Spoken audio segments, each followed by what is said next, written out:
The Rude, everyone. Tamar and Taurus was all fun and games, but it lacked the grandeur and pizzazz only a mighty can you not? The aplomb, the gusto, the power, the sauvage. Ismail's story here is very complete, starting from when he was just a young scout in the Persian lands.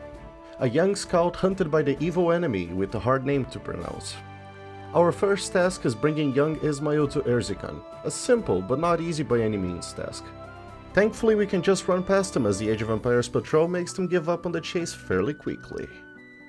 We arrive at the city just to be ambushed by more Akkoyunlu soldiers, but they weren't anything to brag about, and the city becomes ours, changing the objective to gather new Turkoman friends so we can fight the shawarma. We lost a considerable amount of units to take the city, but making friends with the Turkomans award us their army, so there's nothing really to worry about here. Please, can we go fuck up the Georgians, guys? I really think it would be fun. Not every Turkoman believes in Ismail, like these guys asking us to kill a bear. Sorry, Mr. Bear never... What the fuck is this damage? He almost killed Ismail. The loss is worth, and we are given more troops and ballistics. We march on to find more friends, but the Ottomans have different ideas for us. Being a petty little shit in the way, that's their different idea. We continue running to each Turkoman camp and fighting the Ottomans on the way, until Ismail gets a bit too excited and the Janissary spoke a few holes in his ribs. He's young and eager, at some point he'll learn not to run first at the enemy. The remaining camps are cleared without any issues, and we end up with a sizable cavalry, which we send straight away to fight Farouk. There's nothing much on the way towards the objective, besides some Shawarman knights and palisade walls. My name is Inigo Montoya. Farouk had a decent army, but they got flattened by us, and then he gets flattened as well, under the castle for bonus points. With Farouk out of the way, we could concentrate on the final objective, destroying the Shawarman town center. We didn't lose pretty much anyone, so we marched on almost straight away.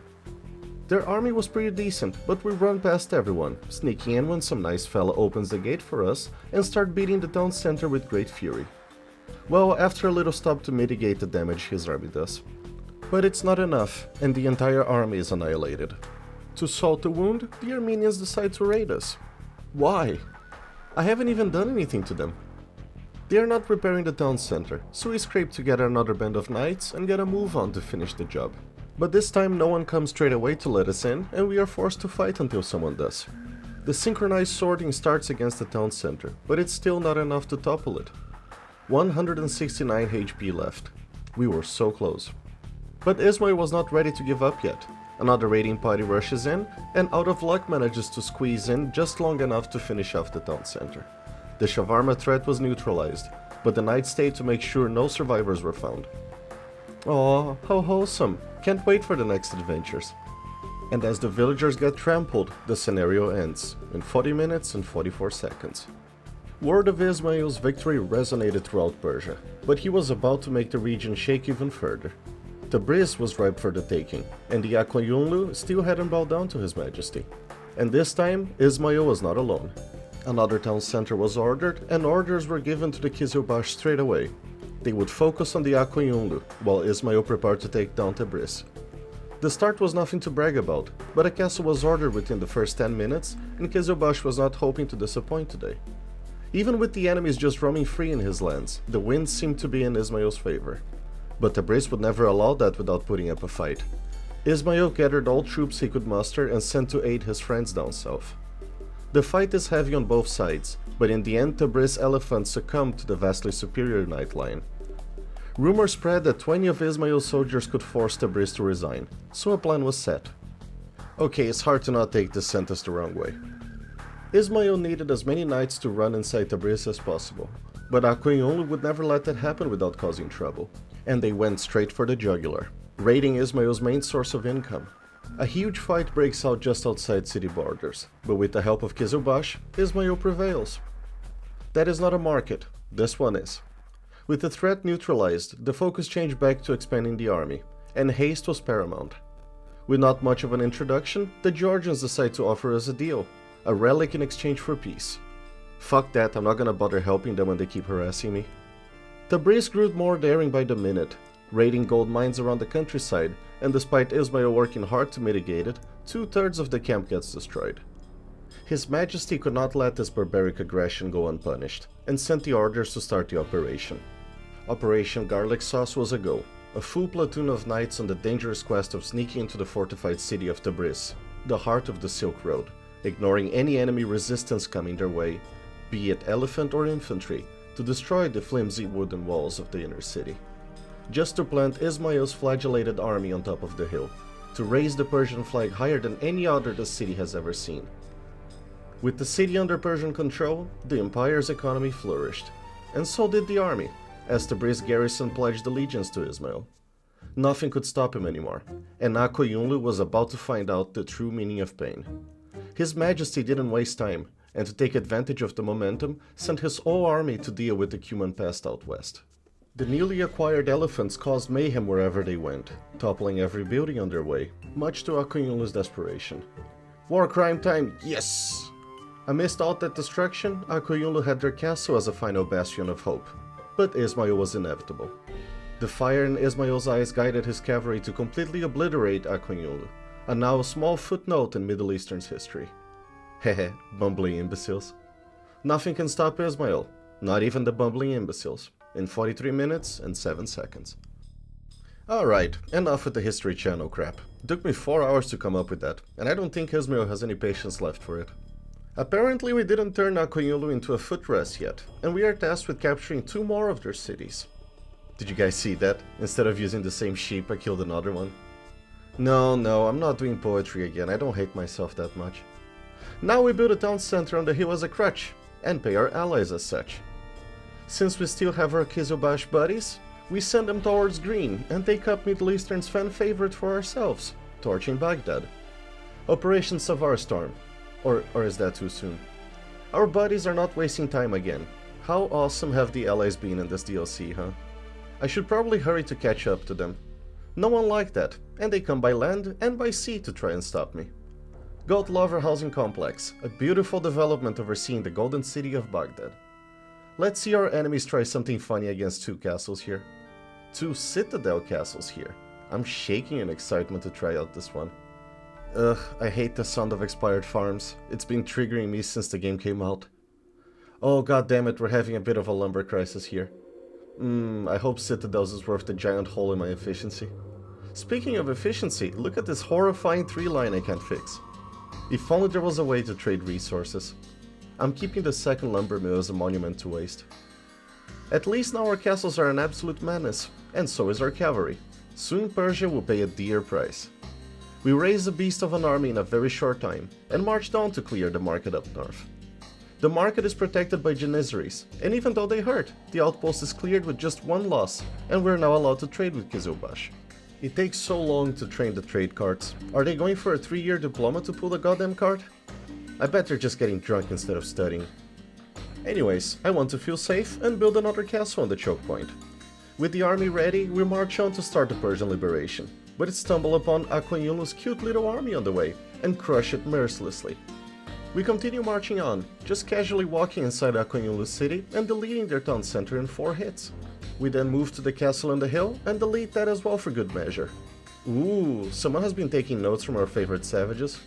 To keep the outstanding momentum, we march to the final Akoyunlu city out east and casually walk in when some fella invite us in for tea and shish kebabs. But tea is sewage water, and we torch his town center and move towards torching his castle. There is a Portugal here pestering me, but I won't bother, I have citadels. It's really astounding how strong the Savars are. We walked in a pretty fortified city with 40 of them and conquered the city with troops to spare. Sorry Akoyunlu, but you could have just allied me in the first place and none of this would have happened. Portugal asked us 1,000 gold to not attack us, but also gave us 25 minutes. Let's see who wins this race. I made some war elephants here, but not because I felt I needed to train elephants, just because they are the staple of Persia in this game. I mean, it's not like the living tank is weak in any ways, but not entirely necessary considering the beast that the Savar is. Assault is going flawless, and we steamroll Baghdad like it's made of paper, and the city resigns after most of it gets leveled. Crumble, you weaklings. I'm not afraid of Ottomans. I still don't know why the scenario is called Alexander Safavi, but he got put in his place or whatever, in 49 minutes and 1 second. With Akoyunlu erased, Ismail could focus on bigger things, like picking a fight with the Uzbeks or the Afghani. Shots fired from both sides, and as much as I think the Khans were better, we need to make him pay. Wait, is that Babur here? I don't remember Ismail in the campaign. We need to clear the city from the Khan's army, and did he call me a pony rider? What the fuck, everybody's so sassy in Persia these days. Pony rider is so smart and offensive to call a cavalry civilization. I love it. But as the ancient expression says, talk shit, get hit. The Khan bites a handful of dirt. You can feel the pride in Ismail's words after this one. We continue clearing the city until the rest of the garrison resigns and we take control over the city. Yeah, let's drink from his skull and take his wives back and fuck. Babur shows up out of nowhere and he comes with a thirst for blood. This scenario is filled with objectives, but in the end of the day, we must just destroy the 3 Uzbek castles. We need to defend Babur as well, but I have no interest in wasting time in defenses. Although it might be prudent considering how aggressive the enemies have been here. But as the Sultan of Ram once said, train Savar and dick slap them until he leaves a scar. Babur begs for help, but he doesn't seem to be struggling against the Uzbeks. Ooh, they have a cool statue in front of their base. They weren't doing much, so I sent them to take over Samarkand. Yes, past me, go make yourself useful for a change. I don't know if they'll do much up there, but Kizilbash is not disappointing. Babur is not handling well anything, but that's a problem for later as we gallop our way towards Herat, going straight for their castle. Desperation comes in many shapes and forms, but seldom succeeds, and Herat becomes Kizilbash's headquarters. With Herat out of the way, we fortify the northern front and get a move on the Uzbeks. No one dares fuck with the ponies, and the first castle is taken down brick by brick, and this isn't even our final form. Just wait until the new army arrives. We rush past everything, and after pulverizing the Uzbeks' army, we target the second castle, causing an earthquake apparently, and destroying the buildings around it. One left, and some weak troops await us. You're sounding a bit chicken there, buddy. What's going on? Bloodshed is just the name of the game. Final castle falls to the hands of the Savars. God, I love this unit. Okay, I can see you're stressed. Do you wanna go torch Samarkand? Maybe that'll calm you down. Wait, what's happening? Where's he taking my Savars? Am I gonna have to retrain a new army? Alright, chill there, buddy. It's not like you were the one saving the day here. Oh, it just ended. This was pretty cool, although it left me very confused. The drawings in the slideshow for this campaign are top tier. Scenario done, in 37 minutes and 26 seconds. But the descent within Ismail's ranks didn't slow him down even in the slightest. It was time to deal with another issue, the Turks. The Kizilbash were still not happy with his unquenchable thirst for blood, and morale was low. However, Ismail was not going to be stopped by morale issues while facing off the highly explosive Turkish army. By distilling the Savar's armor, the Shah's army trampled the first line of Janissary like bugs in the sand. But at that point, Ismail's arrogance costed him his worst defeat. Thinking the Turks' army was at a loss, the Shah ordered a final charge into the canyon, getting caught completely unprepared by an Ottoman ambush. The Turks sat on top of the hill with scores of Janissaries and lines of bombard cannons, and honestly just made mashed potatoes out of the Savars. And this is where the final showdown of Ismail begins. We must choose between getting retribution from the Turks, or just taking the frustration out on the neighbors. As much as I enjoy taking it out on the weaker beings, the Turks need a spanking for making a fool of me. The Kizilbash really didn't like the loss, and called me a self-absorbed fraud. Calling me a self-absorbed fraud, calling me a pony rider, they really don't like me here. I actually saw a video about the history of Turkey recently, all the way from the Hittites to the social reform the country had after World War I, becoming more progressive than European countries in a matter of 14 years. I really recommend it if you have an hour and a half to spare. Kizilbash might be upset with me, but at least they're still allies. Maybe I should win them back. 10 relic cards captured? Yeah, fuck them, I'm not doing that. One of the secondary objectives is to defend the treasuries outside our borders, and citadels are the chosen method of defense.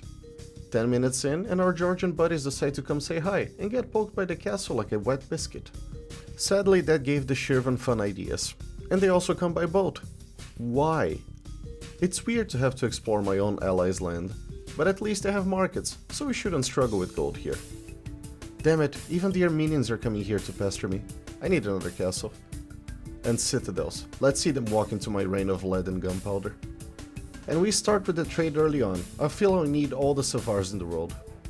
Too long, didn't read. Get out of my lands, you colonizer scum. Why can't I trade?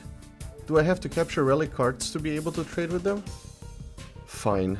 I don't need your gold anyways, asshole. Meanwhile, I just litter the border with castles, as stone is plentiful here and they work like a charm. You have to earn our trust to trade with us. Fuck you, I'm the emperor, you have to do what I tell you. Oh shit, thanks Babur, every help is appreciated now. Especially cause they won't stop raiding me for even a second. Babur sends his cavalry and we build yet another castle. Let's see Shirvan pass by that now. We find a random relic cart right next to the city, but the Kizilbash seem to be on their periods and still want nothing to do with us. But we don't need them, and march towards the Turks. It's about time we teach them a lesson to not ambush us. Just need to find a way in so we can show them. Okay, I'll have to come back and show them with siege units. They follow us all the way to the canyon, but this time we prevail and take control over it. Up north, completely uncalled for, we march to beat the Armenians. They haven't really done anything wrong, but I have to wait until the trebs are built and needed to release the frustration of not being able to just run in the Turks camp by beating a weaker fella to a pulp. Army ready and we march towards the Ottoman, much calmer and relaxed. They send a lot of troops to try and stop us, but they can't stop the trebs from demolishing the first castle. Speaking of castles, let's get another one here. The infinite spam of Janissaries hurts like a bitch, but it doesn't stop us from pushing further until we reach the second castle. Yes, the one next to the third castle. They get wise to my siege units wreaking havoc from the backlines and rush that. But at this point it's already too late and half the castles were gone with another fresh batch of Savars on the way. The first army was annihilated, but the second arrived just in time to pick the late shift, and the third castle falls. With their primary defenses down, the Savars run rampant inside the city, motivated by the Shah's new war crime incentive. Are you stronger than ever though? Wait, did you just call me Ardabil boy? The Ottoman reinforcements arrive and we suffer some casualties, but we're not done with them yet. Oh Jesus, they have 2 more castles, it feels like I'm playing Leloy all over again. At least I still have trebs and my precious beautiful cavalry, and now only 1 remain. And we have a fresh new batch ready to deal with that. We take a little detour to make sure there aren't any other hidden castles around, and after messing around for a bit it becomes apparent that was just a waste of time, and we change course to deal with their final stronghold. They have no troops left, and in seconds we surround the castle and start throwing everything available. Rocks, cows, goats, everything, until the castle falls, causing yet another earthquake that takes down the remaining Ottoman buildings, along with it, their resignation. I liked you better when you were power-hungry and sassy, Ismail. And the final scenario of the Persians is over, in 1 hour, 2 minutes and 24 seconds. Look how shiny they all look in silver. Total runtime, 2 hours, 52 minutes and 42 seconds. When I started these videos I didn't think I would ever change to a higher difficulty, much less getting such a good time in said higher difficulty. This is pretty cool to see. Speaking of cool, this campaign was also top-notch, especially the dialogue. The insults were fantastic, and I have already started calling the horse people I know pony riders. The partial time now stands at 158 hours, 56 minutes and 6 seconds, and I decided to add one final challenge to the speedrun. With 3 campaigns and the historical battles missing, I must finish the whole run in under 200 hours. Speaking of challenges, besides speedrunning the historical battles, I've decided that just isn't fun enough. I need your help to come up with the most bullshit, pube-ripping nightmare challenges for each of the historical battles in the game. And I'll be doing the worst challenges on stream sometime in late December, when the speedruns are over. But until then we continue running, so put on your sari or dhoti, cause Devapala is next.